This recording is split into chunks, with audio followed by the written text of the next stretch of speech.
Pumunta nga kami dito sa isang templo dito sa India at bilang isang Pinay nga ay nabigla nga ako sa mga nakita ko at ipapakita ko nga sa inyo ang mga kaganapan sa araw na ito. Mula nga sa bahay namin, alas 5 pa lang ng umaga ay umalis na kami kaya naman expected na makakarating kami ng mga around 7:30 dito sa may temple. Kung napapansin nyo nga guys ay hindi nga namin kasama ngayon si Milan at saka si father-in-law dahil ang trip na ito ay parang sa mga ladies lang. Mga kamag-anak lang din kasi namin yung mga kasama dito kagaya na lamang ng mga pinsan at saka mga tita at sinama din yung mga maliliit na bata kaya sama na si Iban doon. Nakapunta na nga ako dito ng isang beses guys pero matagal na yon kaya naman na hindi ko alam kung ano na nga ba yung pinagbago ng lugar. This time nga ay kasama namin si Ivan at ipagdadasal ko nga siya dito. Nina pa nga daw nakasara yung cable car na siyang maghahatid sa atin doon sa pinakatuktok. Pero sinwerte nga kami guys at medyo guman na nga yung panahon kaya naman ay binuksan nila. Kaya naman ay dali-dali kaming bumili ng ticket namin. Sobrang foggy kasi ngayon guys at iniiwasan nga daw nila na magkabanggaan yung mga cable cars. Kaya naman ay ini-stop muna.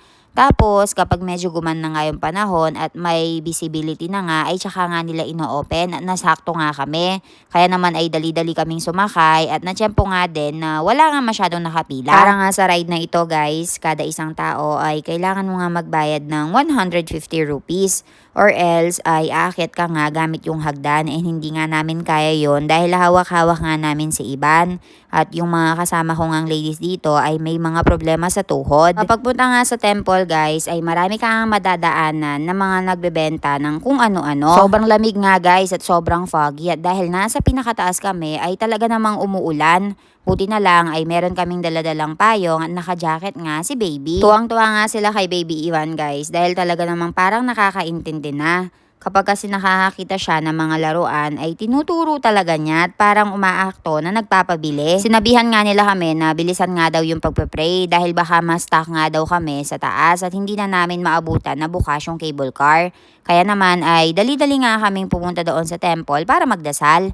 At dahil nga meron kaming kakilala dito guys, kaya naman ay nagkaroon kami ng pagkakataon na magkaroon ng VIP prayer.